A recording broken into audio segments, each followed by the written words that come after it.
प्रवासी मजदूरों से अपील है मेरी, एक बार सबको देखा बार बार, एक बार देखो सुनील भाई।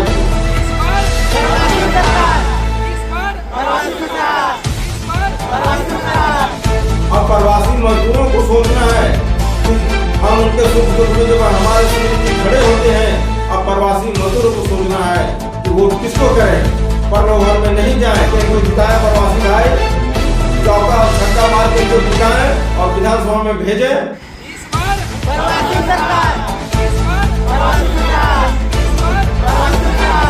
ये सुनील भाई की जीत नहीं है, सुनील भाई की जीत नहीं होगी। ये अगर जीतेंगे बरकट्ठा विधानसभा में से तो प्रवासी मजदूरों की जीत होगी।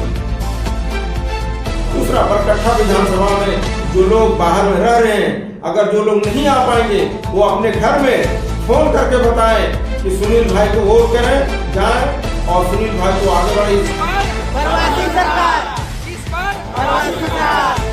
प्रवासी मजदूर में शुरू से हेल्प करें, आने वाले समय में ये मदद करेंगे, ये हमसे वादा की है। मैंने इनको कहा कि कुछ भी हो जाए मुद्दे से भटकना नहीं, लोग बहुत भटकाएंगे, लेकिन प्रवासी मजदूर को मुद्दा उठाना है, उस सेवन काम करना सुनील जी है।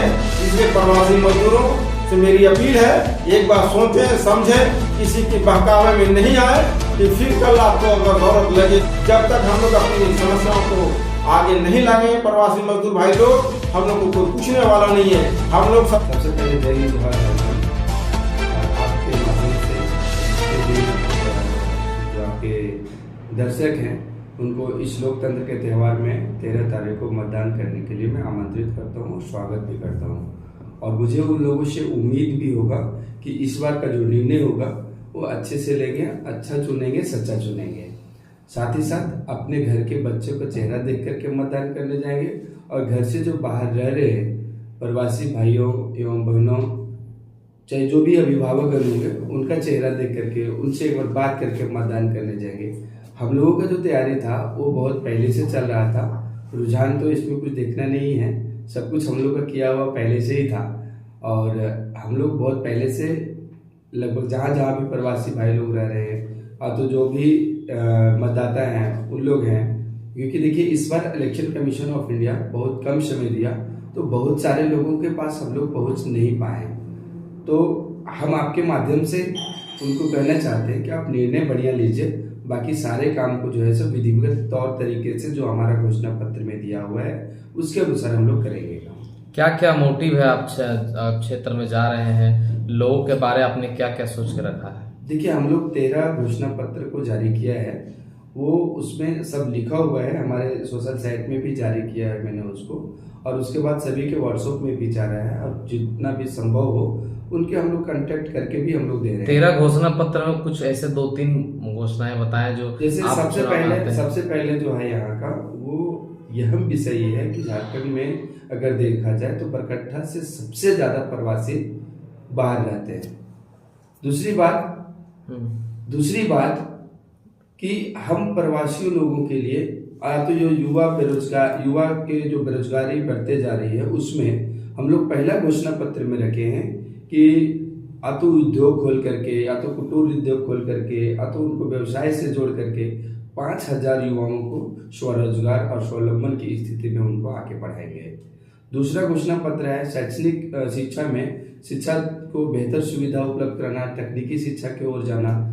तीसरा मेन और सबसे इम्पोर्टेंट जो होता है स्वास्थ्य, उसके लिए हम लोग प्रत्येक पंचायत में 6 महीना के अंदर सभी पंचायतों में हम लोग एक एम्बुलेंस उपलब्ध कराएंगे जो निःशुल्क सेवा दिया जाएगा।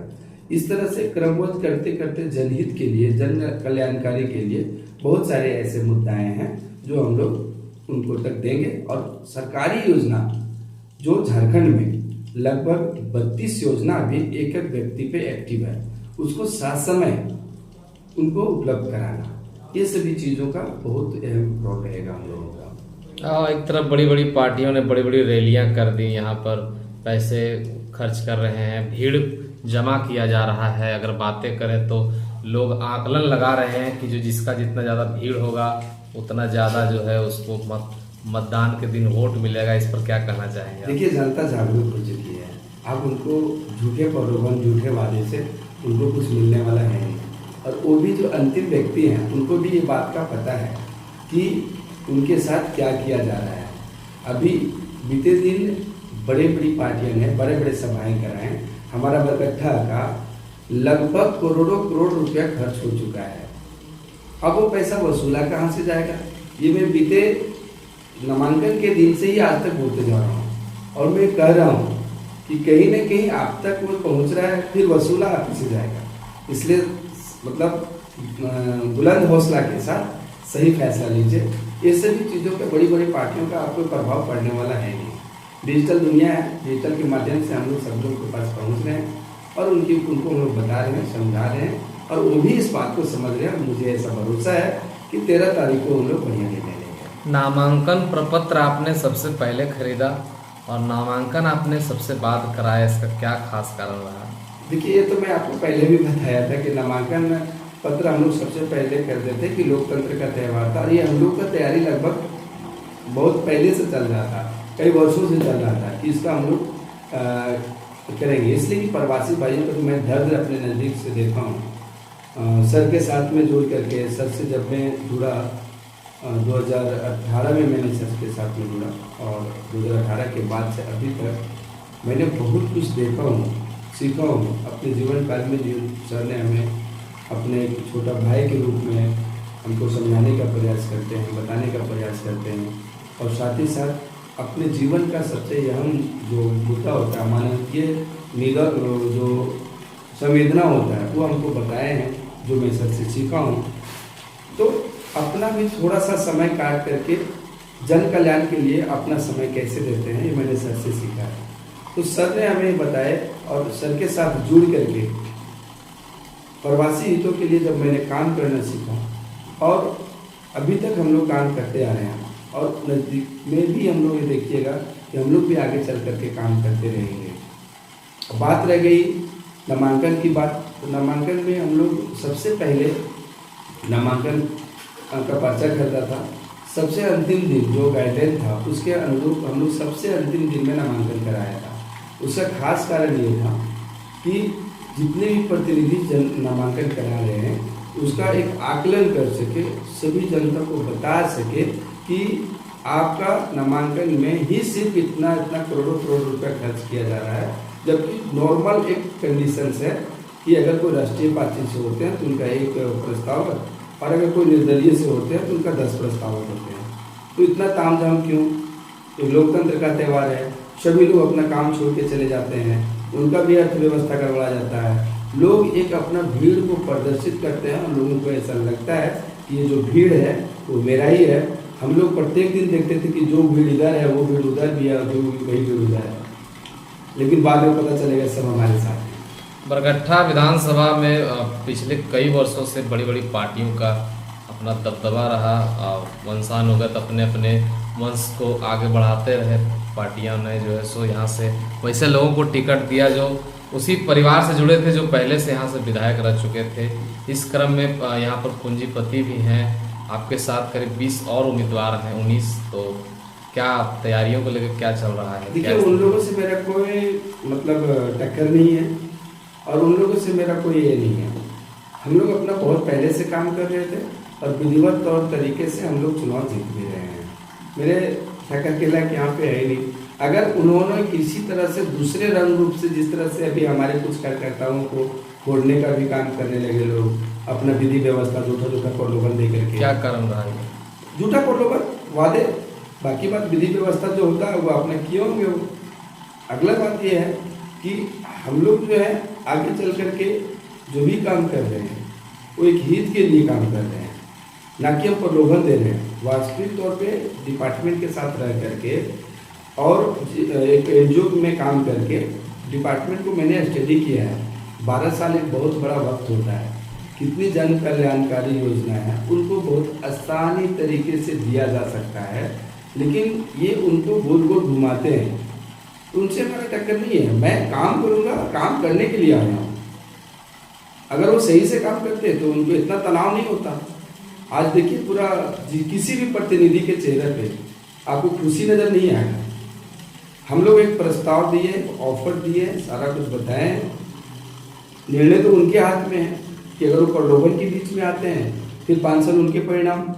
मैं एक ही चीज़ करना चाहता हूँ सभी से कि आप सभी का घोषणा पत्र इकट्ठा कीजिए, पूर्णतः उसको स्टडी कीजिए, निर्णय लीजिए, उसके बाद आप मतदान कीजिए। जनता चुनाव का पोलिंग डे बहुत नज़दीक है, जनता से क्या अपील करेंगे? जनता से यही अपील करेंगे कि इस लोकतंत्र का त्यौहार में आप मोटा मोटी आप अच्छा चुनिए, सच्चा चुनिए, और आपकी आवाज़ सड़क से लेकर के सदन तक जो उठाए, नई योजना बनाने के लिए उठाए, जो जानकार हों उनको आप चुनिए। और एक बार जब मतदान करने के लिए जाएं तो आप ऐसा कीजिए कि आप अपने घर के छोटे छोटे बच्चे का चेहरा देख लीजिए और ये देख करके आप उनके बताइए कि हमारा ये 5 साल इस बच्चे का भविष्य क्या बनेगा।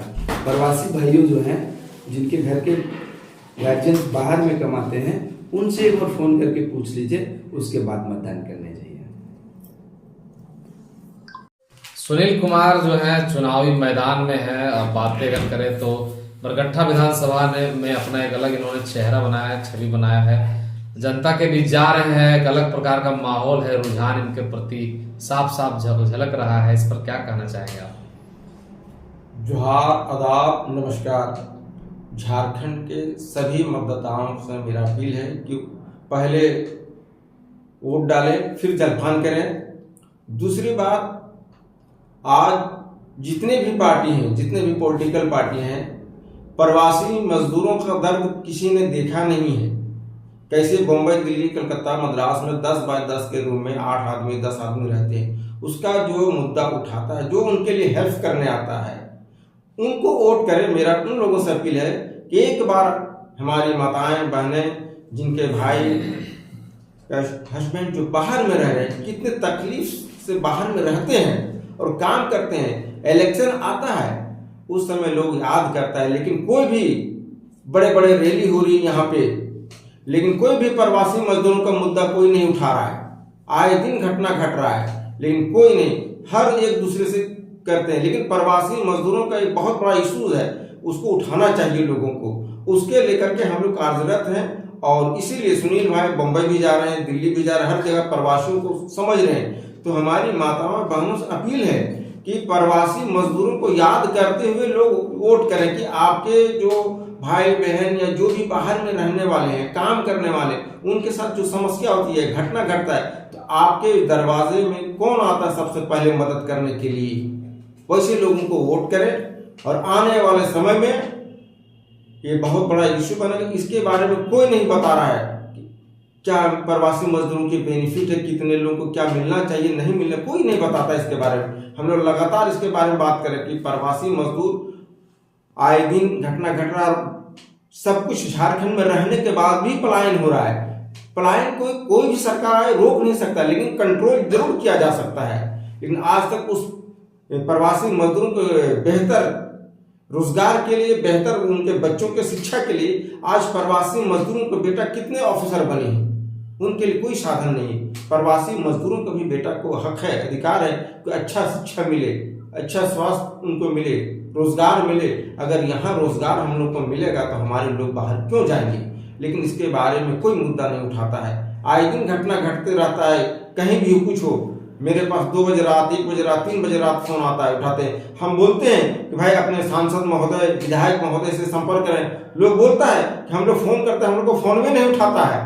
तो हम लोग बोलते भैया जब वोटवा देते हो उस समय काहे नहीं कहते हैं कि हम लोग बाहर में रहते हैं, उसमें आप लोग भूल जाते हैं। इसलिए वोट देने से पहले एक बात जरूर समझें कि अगर कल किसी प्रकार के है, भगवान से मैं दुआ करता हूँ कोई प्रवासी मजदूर के साथ कोई घटना नहीं घटे, लेकिन कभी हो जाए तो याद कीजिए कौन आपके सुख दुख के घड़ी में खड़ा रहता है। विधायक जी खड़ा रहते हैं, सांसद महोदय खड़ा रहते हैं, या समाज सेवी खड़ा रहते हैं। उस समय लोग को याद कीजिए।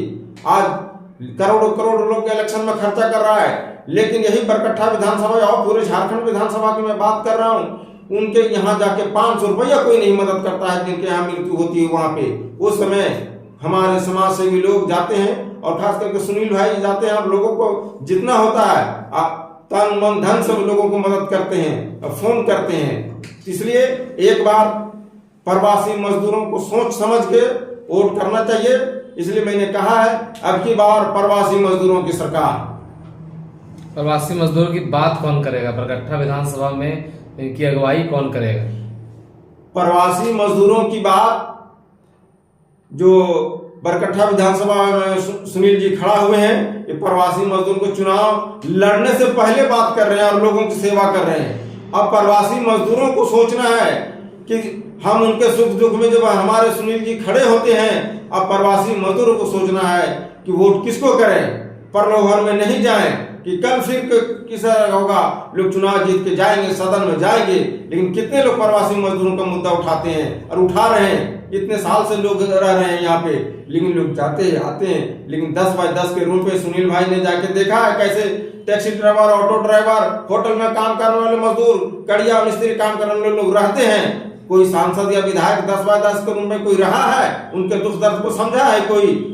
अगर कोई है, ये मेरा चैलेंज है, जितने भी कैंडिडेट खड़ा हुए हैं वो बता दे कि प्रवासी मजदूरों को हमने मदद किया है, हेल्प किया है, तो हम लोग भी अपील करेंगे, उन्हीं को वोट मिलना चाहिए। लेकिन आज तक मेरे नजर में एक भी नहीं, हम नंबर भी देते हैं लेकिन फोन नहीं उठाते हैं। यहाँ तक मेरा भी जल्दी लोग फोन नहीं उठाते, हम लोग मदद करते हैं। और सुनील भाई और भी यहाँ हमारे 1-2 मित्र खड़े हैं, लेकिन सबसे बेहतर काम करने वाले 24/7 काम करने वाले सुनील जी हैं। इसलिए प्रवासी मजदूरों से मेरी अपील है, एक बार सोचें समझें, किसी की बहकावे में नहीं आए कि फिर कल आपको अगर जरूरत लगे तो हमारे देखिए कौन दुख की घड़ी में, दुख या सुख की घड़ी में कौन खड़ा रहता है।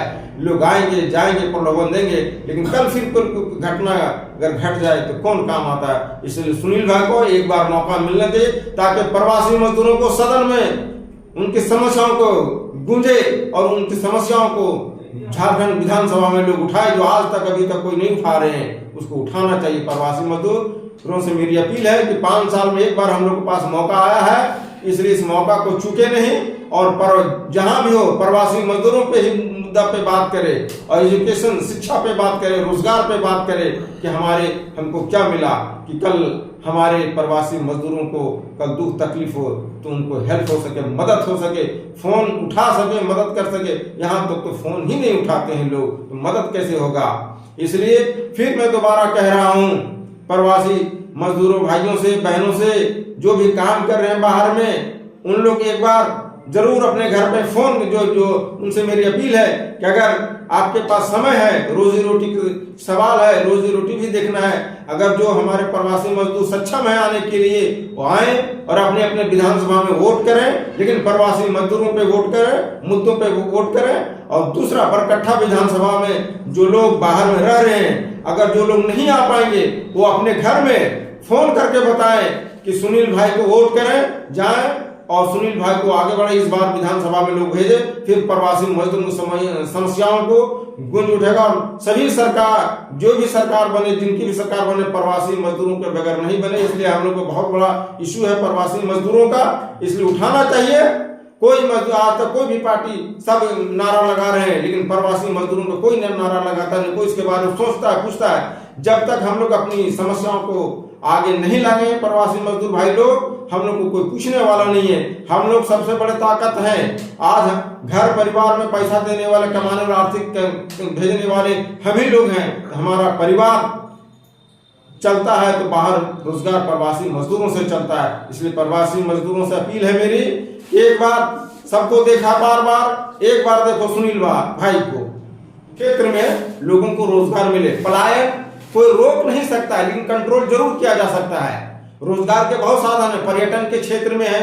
आज देखिए ट्रांसपोर्ट, झारखंड सरकार का भी, परिवहन विभाग का सरकार यहाँ चलाए, जो बाहर में ड्राइवर के काम करते हैं हमारे बम्बई, दिल्ली, कलकत्ता में। अगर झारखंड सरकार का परिवहन विभाग के द्वारा बस चलाया जाए तो कितने लोगों को रोजगार मिलेगा। पर्यटक का केंद्र बनाया जाए, उससे लोगों को बढ़ावा दिया जाए, कितने लोगों को रोजगार मिलेगा। एक पर्यटक आएगा तो 10 लोगों को रोजगार मिलेगा। तो हमारा पर्यटन में भी फोकस है, एजुकेशन में भी फोकस है, हेल्थ में भी है। और प्रवासी मजदूर हार्ड वर्किंग होते, जिस दिन चाहे तो झारखंड का तस्वीर और तकदीर बदल जाएगा। लेकिन हमारे वैसे प्रतिनिधि चुनाव जीत के विधानसभा में भेजना पड़ेगा, ताकि जाकर के प्रवासी मजदूरों को मुद्दा उठा सके और उनको समस्याओं को हल हो सके। और इस काम के लिए बीड़ा उठाए हैं सुनील भाई बरकट्ठा विधानसभा से। इनका चुनाव चिन्ह क्रिकेट बल्ला है और बल्लेबाज छाप 19 नंबर और एकदम सिक्सर मार के इनको जिताएं प्रवासी भाई, चौका और छक्का मार के इनको जिताएं और विधानसभा में भेजें। और अपनी बात को जब चाहें, इनसे आपके चैनल के माध्यम से भी कहना चाह रहा हूं कि जब चाहे तब फोन करें 24/7। अगर फोन नहीं उठाएं तो हम लोग फोन एक ही बार, उसके बाद दोबारा मौका नहीं देंगे। इसलिए प्रवासी मजदूर के शुरू से हेल्प कर रहे हैं, आने वाले समय में ये मदद करेंगे, ये हमसे वादा किए। मैंने इनको कहा कि कुछ भी हो जाए मुद्दे से भटकना नहीं, लोग बहुत भटकाएंगे, लेकिन प्रवासी मजदूर को मुद्दा उठाना है। हम लोग कोशिश करते रहेंगे, मेहनत करते, इस बार नहीं तो अगली बार, लेकिन जरूर जीत होगी प्रवासी मजदूरों की। ये सुनील भाई की जीत नहीं है, सुनील भाई की जीत नहीं होगी। ये अगर जीतेंगे बरकट्ठा विधानसभा में से तो प्रवासी मजदूरों की जीत होगी।